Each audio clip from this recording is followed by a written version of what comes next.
Buenas noches.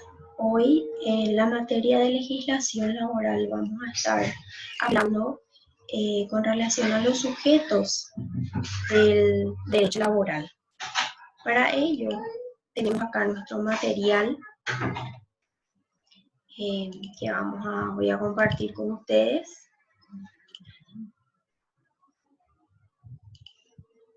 Y es el siguiente. Podemos ver acá que tenemos en nuestro slide quiénes son los sujetos del derecho laboral.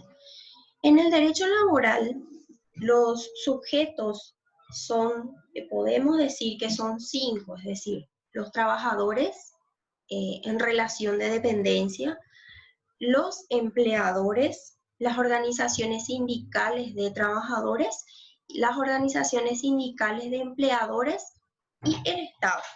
5 son los sujetos del derecho laboral.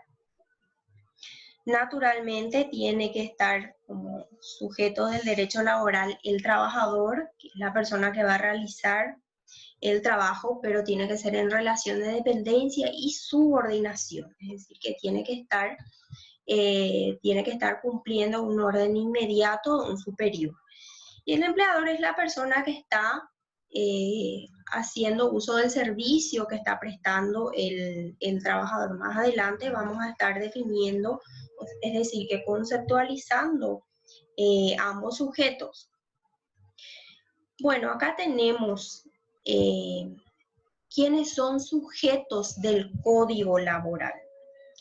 Una cosa es sujetos del derecho laboral y lo otro es sujetos del Código Laboral, es decir, quiénes son considerados sujetos en el Código Laboral o en la ley del trabajo.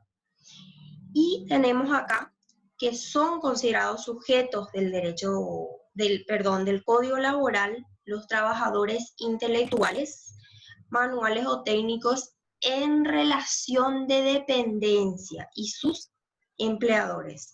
Es decir, que deben ser trabajadores ya sea intelectuales, manuales o técnicos, pero tienen que estar en relación de dependencia junto con sus empleadores.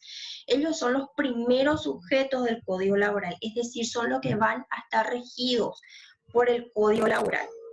Así como también los profesores de institutos de enseñanza privada o los que ejerzan también la práctica deportiva o profesional. Los sindicatos de trabajadores y empleadores, pero del sector privado, es decir, tanto sindicatos de trabajadores y empleadores del sector privado van a estar regidos por el Código Laboral.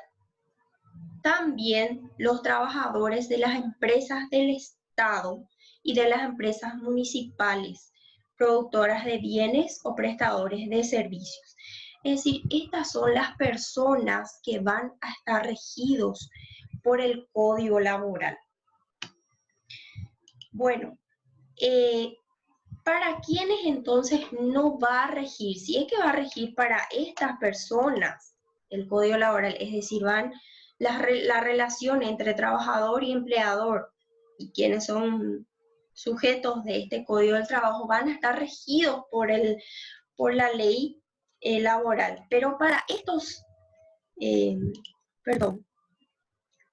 estos trabajadores no va a regir el Código del Trabajo. ¿Y quiénes son? ¿Para quiénes trabajadores no va a regir el Código Laboral o el Código del Trabajo, como lo quieran llamar? Este código no va a regir para los directores, gerentes, administradores y otros ejecutivos de la empresa, que por el carácter de representantes de esta, la importancia de sus emolumentos, es decir, de sus retribuciones, de sus remuneraciones, naturaleza del trabajo y capacidad técnica gozan de notoria independencia en su trabajo. Así lo establece el Código Laboral, es decir, para estas personas no va a regir el Código Laboral. ¿Quiénes son las personas para quienes no va a regir? Reitero y repito, el Código Laboral para los directores, gerentes, administradores y demás ejecutivos de una empresa que por tener un carácter de representante, es decir, ellos no son trabajadores subordinados, sino que tienen el carácter de ser representantes de la empresa. Es decir, ellos gozan de independencia, ellos vamos a decir que toman decisiones sin estar bajo dependencia y subordinación del empleador de forma directa. Y también por la importancia de sus emolumentos, dice, es decir, de la retribución que ellos perciben o por el honorario que ellos perciben, ¿verdad? Por lo que se les paga en palabras comunes. Y por la naturaleza del trabajo que ellos están realizando, es decir, tienen que tener una capacidad técnica, así también como tienen que tomar ciertas decisiones que le da una independencia, vamos a decir, y son representantes de la empresa. Entonces, para ellos no rige el código del trabajo. No son, por lo tanto, sujetos del código del trabajo. Acá tenemos específicamente para quienes no rige el código laboral, según lo que podemos entender de este artículo del código laboral. Los trabajadores independientes o autónomos, es decir, que los trabajadores que trabajan por cuenta propia, que no tienen, vamos a decir, un jefe en el cual están subordinados, entonces para ellos no va a regir el código del trabajo, porque estos trabajadores, como dice su nombre, son independientes, son autónomos, no tienen un jefe directo que le está dando instrucciones para realizar su trabajo. Tampoco son sujetos del código laboral, es decir, las disposiciones del código laboral, tanto los derechos, las garantías, las obligaciones, no va a regir para estas personas, los trabajadores independientes. Tampoco para los miembros de las Fuerzas Armadas y de la Policía Nacional.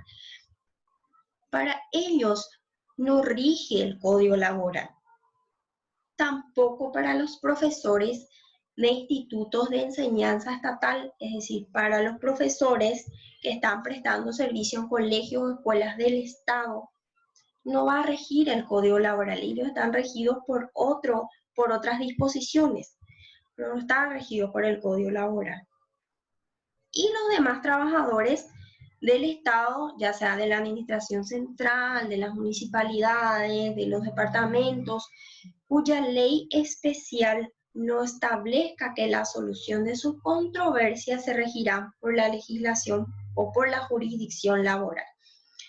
Es decir, tanto los trabajadores del Estado, de la administración central o de las municipalidades y de los departamentos, los funcionarios departamentales, vamos a decir, no bastan sus derechos, sus obligaciones, o sea, sus controversias laborales, no van a estar regidos por el Código Laboral.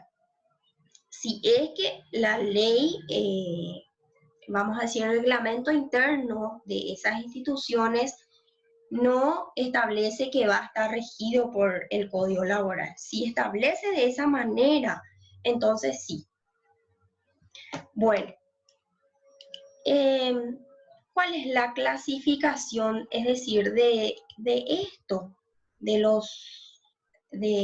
esta disposición podemos entresacar en qué consiste, o sea, podemos hacer una diferencia entre trabajadores independientes o autónomos y trabajadores dependientes. Y acá tenemos un cuadro en el cual podemos diferenciar en qué consiste el trabajador, o sea, quién es considerado un trabajador autónomo o independiente y quién es considerado un trabajador dependiente o subordinado.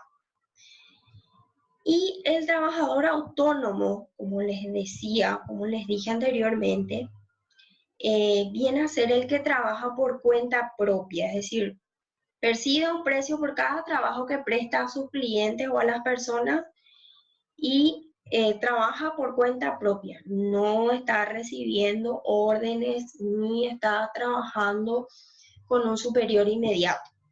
Sin embargo, el trabajador dependiente es lo contrario, porque el trabajador dependiente es aquel que trabaja en relación de dependencia o subordinación también se le llama, está recibiendo órdenes de un superior inmediato. Es decir, que el trabajo lo va a realizar por cuenta ajena, como tenemos bien claro acá. El trabajador dependiente o subordinado es aquel que presta servicios bajo relación de dependencia o subordinación.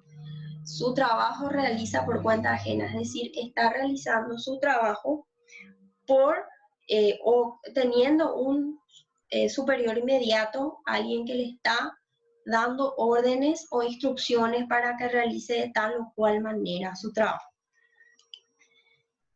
Bueno, que tenemos que hacer distinción también entre quién es trabajador y empleador.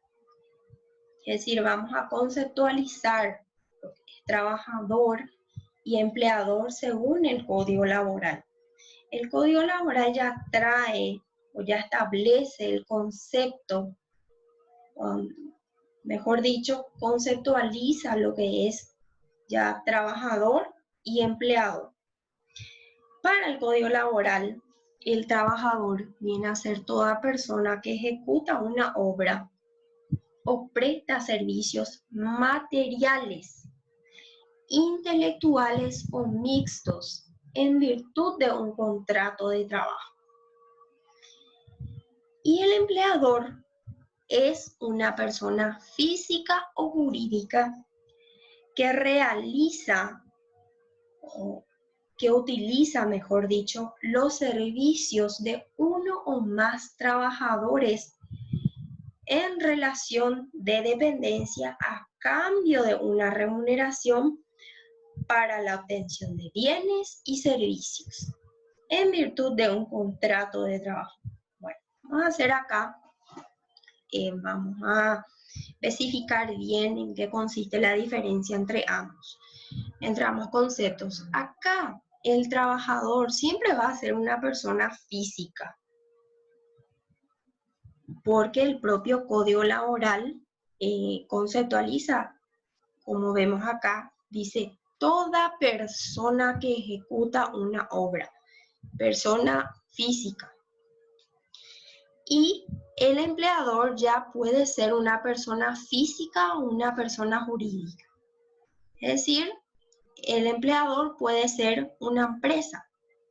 Entonces, por eso ya aclara acá el código de que el empleador puede ser tanto una persona física o una persona jurídica, que va a utilizar los servicios de uno o más trabajadores en relación de dependencia a cambio de una remuneración, es decir, que va a utilizar los servicios de uno o más trabajadores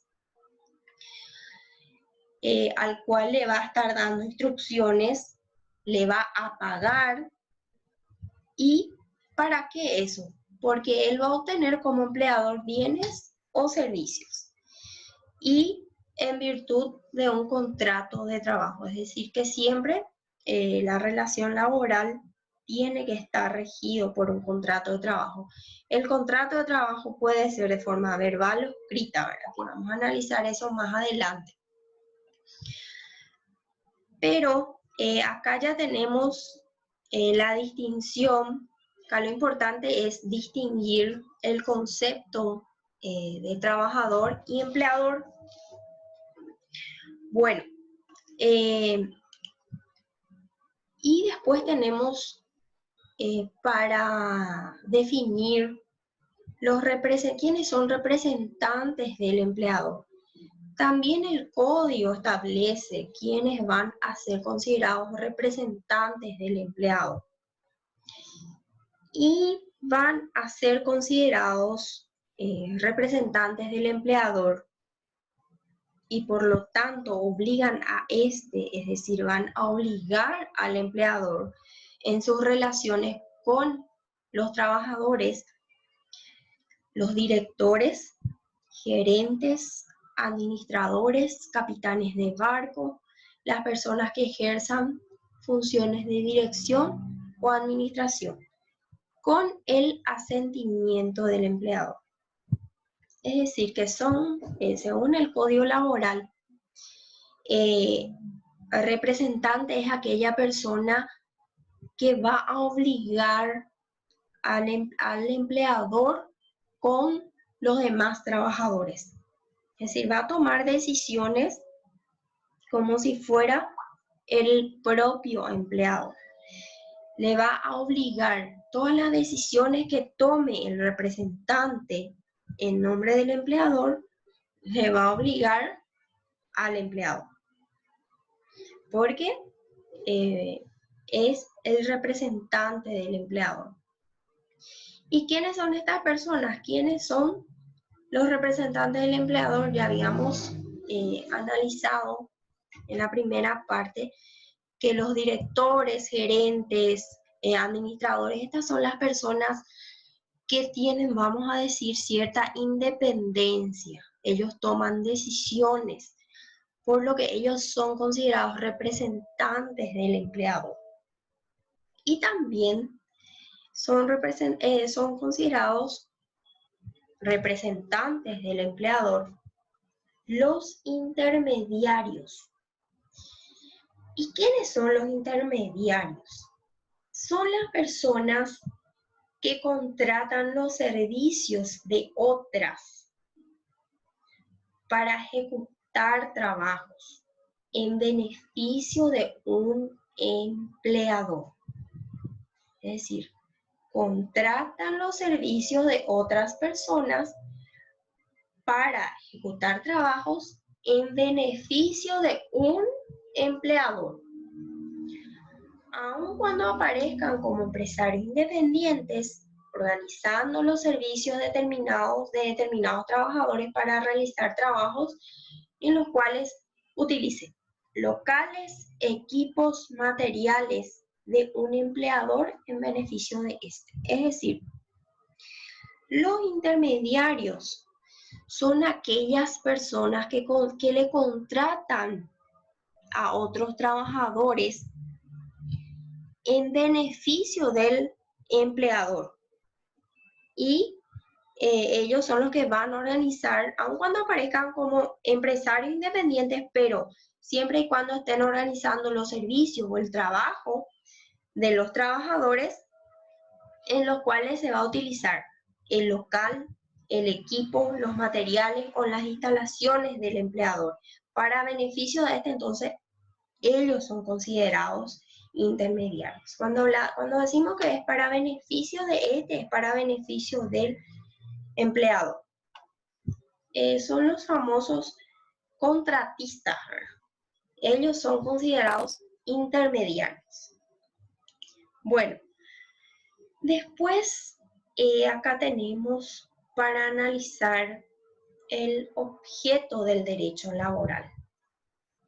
El objeto del derecho laboral es el trabajo subordinado, es decir, lo que el derecho laboral busca, vamos a decir, regir, es el trabajo subordinado, es decir, aquel trabajo que se está realizando bajo dependencia de otra persona, bajo dependencia del empleador específicamente. Y también tenemos lo que es el concepto de trabajo. ¿Qué es trabajo? Viene a ser toda actividad humana, lo dice su nombre, es una actividad humana, consciente y voluntaria prestada en forma dependiente y retribuida para la producción de bienes y servicios. Vamos a analizar un poquitito lo que es el concepto de trabajo.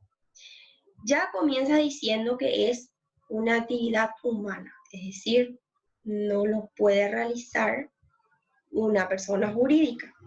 Necesariamente debe realizarlo una persona física, por lo que debe ser consciente y voluntaria.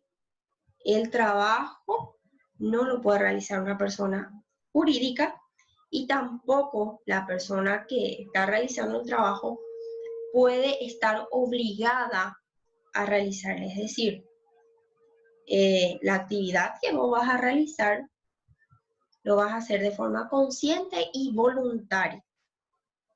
O sea, una vez que suscribís un contrato, necesariamente tenés que cumplir con la obligación para el cual se te fue contratado o contratada, ¿verdad? Pero originalmente tiene que ser voluntaria, es decir, todo contrato se va a perfeccionar por la voluntad de las partes. No se te puede obligar, no, el trabajo, cuando lo vas a prestar, no debe ser de forma, vamos a decir, no se te puede obligar a realizar el trabajo. No se te puede intimidar o no se puede realizar un trabajo bajo amenazas. Entonces, por eso dice que es una actividad humana, consciente y voluntaria, que va a estar prestada, es decir, ¿de qué forma se va a realizar? Vos vas a recibir órdenes, vos vas a recibir instrucciones, de esta manera lo vas a realizar para, ya sea construir algo, para producir algo, como dice el concepto, ¿verdad? Para producir bienes o servicios. Bueno, con relación a las garantías constitucionales, es decir, la propia, el derecho laboral, específicamente el código laboral, como todas las garantías constitucionales son derechos que la Constitución Nacional establece para todos los ciudadanos de la República, para todos los individuos de la República. Y en materia laboral también la Constitución establece ciertas garantías, es decir, ciertos derechos que deben estar incorporados dentro de la legislación laboral. En este caso, las garantías son en materia laboral. La Constitución, pues, es una ley, es la carta magna de una nación. Entonces, es la ley madre, vamos a decir, la ley principal. Y es la ley que va a establecer los derechos, las garantías, va a establecer las obligaciones de los ciudadanos.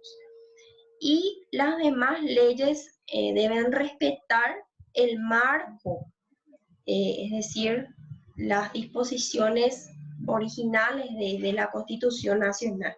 Entonces, en materia laboral, nosotros tenemos también ciertas garantías que están establecidos, ciertos derechos, para que entiendan mejor, que están establecidas en la Constitución Nacional en materia laboral.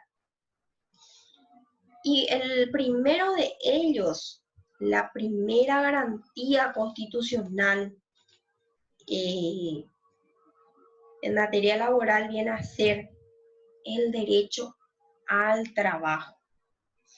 Es decir, que todos los ciudadanos de esta garantía podemos asegurar de que todo ciudadano, todo habitante de esta república tiene derecho a un trabajo. Es decir, esta garantía constitucional, todos los ciudadanos, todos los habitantes de la república tienen derecho al trabajo, a un trabajo digno, ¿verdad? La propia Constitución en su artículo 86 establece eso, como les dije, siendo una garantía constitucional, obvio que va a estar establecido en la Constitución Nacional en un artículo. Dice que tiene tiene que realizarse en condiciones dignas y justas. Después tenemos también otra garantía constitucional, es decir, que debe ser respetado necesariamente por el Código Laboral también, y es la irrenunciabilidad de los derechos. ¿Qué significa esto? Irrenunciabilidad de los derechos. Que todos los derechos que están establecidos a favor del trabajador en el Código Laboral son irrenunciables. El trabajador no puede renunciar a sus derechos laborales. Después tenemos otra garantía constitucional, que es el pleno empleo. Esto significa que el Estado tiene que promover el pleno empleo, es decir, tiene que fomentar, tiene que dar fuente de trabajo. El propio Estado tiene que crear fuentes de trabajo. Y así como también la formación profesional de los recursos humanos. Y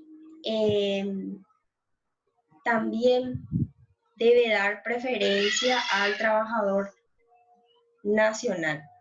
Es decir, teniendo dos personas como posibles trabajadores, tienen que dar preferencia al trabajador nacional. Es decir, el trabajador paraguayo es el que va a tener preferencia frente a un trabajador extranjero. Es decir, se va a preferir darle fuente de trabajo al paraguayo que a una persona extranjera, teniendo en cuenta, obviamente, ¿verdad?, la idoneidad de esas personas. Siempre se va a buscar contratar o, vamos a decir, darle trabajo al ciudadano paraguayo, ¿verdad? Y también tenemos otra garantía constitucional, que es el de la no discriminación.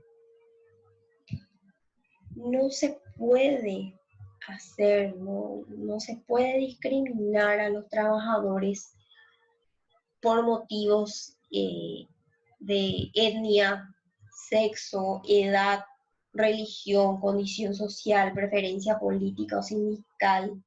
Es decir, que no se le va a dar preferencia o se le va a dejar de lado a tal o cual trabajador, ya sea por motivo de sexo, por motivo de edad, por motivo de religión.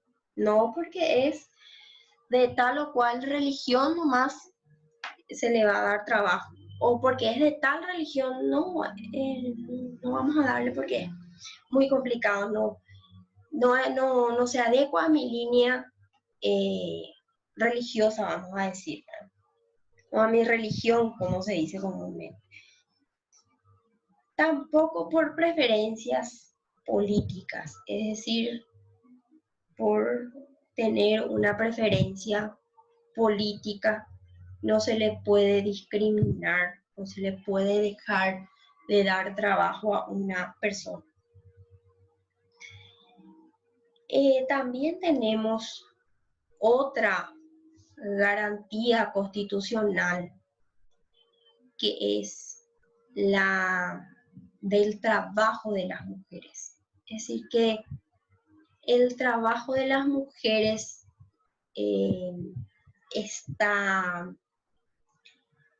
tiene como no se va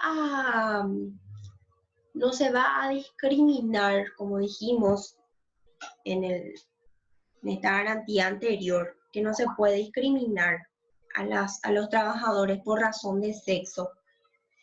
Es decir, por ser mujer no se le va a dar trabajo, o por ser hombre no se le va a dar trabajo. No, las mujeres no tienen la fuerza necesaria, las mujeres a veces son problemáticas, no se le tiene que dar esa, no se le puede discriminar a los trabajadores por razón de su sexo, pero sin embargo, el, el hecho del trabajo de las mujeres tiene un tratamiento especial, vamos a decirlo, una protección especial por el Código Laboral. La ley le da una protección especial a las mujeres trabajadoras, pues también tiene ciertos derechos, ciertas garantías las mujeres que durante el periodo gestacional no pueden realizar trabajos pesados, tampoco se les puede despedir del trabajo, gozan también del derecho del permiso por maternidad, también gozan del derecho de una vez que vuelvan al trabajo, tienen permiso para salir a amamantar por un determinado tiempo a sus bebés. Es decir, que este derecho que tienen las mujeres en el trabajo de ser tratadas de una forma especial, pero en el caso desde el momento de la gestación y hasta un tiempo después de dar a luz. Justamente por la situación de que durante el periodo gestacional la mujer no tiene que realizar algunos esfuerzos que puedan poner en riesgo al embarazo, ¿verdad? O al hijo que lleva adentro, por lo que se le tiene que dar un trabajo menos forzado, también se le debe dar el debido permiso por maternidad, el famoso permiso por maternidad que las empresas no quieren respetar muchas veces, pero que necesariamente se debe respetar. Incluso tenemos una ley de protección a la maternidad y a la lactancia, es decir, que ya esta parte del trabajo de mujeres tiene una protección especial, ya tiene una ley, y hoy en día es bastante respetado ya. En años, una década, en años anteriores, vamos a decir, hace 5 hasta 10 años atrás, estas cosas no se respetaban, no se le quería dar el permiso a la mujer mucho tiempo, ¿verdad? Se le daba un periodo de tiempo, pero no se respetaba el tiempo que estaba establecido en la ley, en el Código Laboral. Decía, antiguamente era otro el tiempo, el plazo de permiso de las mujeres que daban a luz, ¿verdad? Y eran, inclusive eran menos que el tiempo, el plazo que las mujeres tienen ahora, y no se respetaba. Pero ahora sí se respeta esto, así como también lo que se busca es garantizar esa lactancia de los bebés, que las mamás amamanten a sus hijos por la importancia que la leche materna tiene para los niños, ¿verdad? Entonces, esta garantía constitucional es del trabajo de las mujeres, tiene un tratamiento especial, inclusive ya tiene una ley específica que regula los derechos de las mujeres una vez que están en un periodo de gestación. Y también el trabajo de los menores. el menor trabajador tiene derecho a trabajar, es decir, se da esa prioridad. La empresa tiene que dar prioridad para darle trabajo al menor trabajador. Es decir, hoy en día las empresas tienen que vamos a decir, dar fuente de trabajo a los menores trabajadores, pero no los menores mayores de 14 años, porque los menores de 14 años de ninguna manera pueden trabajar. Los menores de 14 años para abajo, es decir, 13, 12, 11, no, y para abajo, no pueden trabajar. Tienen que disfrutar de su niñez. Ya a partir de los 15 años, una vez cumplido 14 a 15 años, 16, 17, sí pueden trabajar. Y esto es para que se pueda garantizar un desarrollo intelectual y moral del adolescente. Es decir, se le tiene que, y es como para inculcarle a que si el menor trabaja, entonces siendo mayor va a poder valorar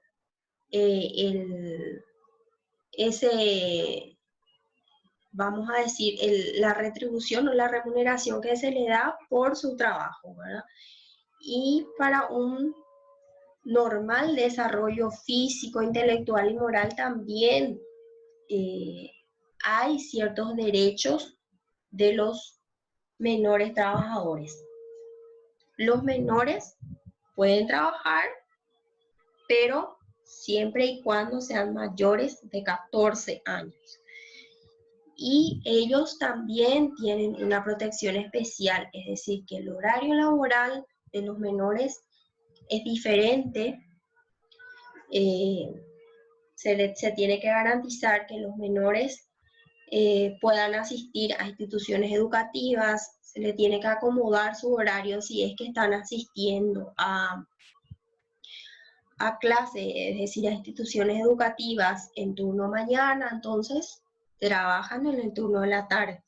Si es que trabajan en turno tarde, trabajan turno mañana. Pero lo que no se puede hacer de ninguna manera es darle trabajo a un menor de edad en horario nocturno. Eso está prohibido. Entonces, eso es consecuencia también de esta garantía constitucional que es del trabajo de los menores. También tenemos otra de las garantías constitucionales en materia laboral, el salario vital mínimo. Es decir, que el trabajador tiene que tener derecho a una remuneración que le asegure tanto a él o a su familia a una vida digna.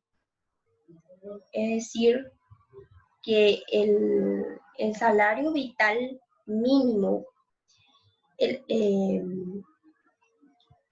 en palabras más claras, en palabras más sencillas, lo mínimo que se le tiene que pagar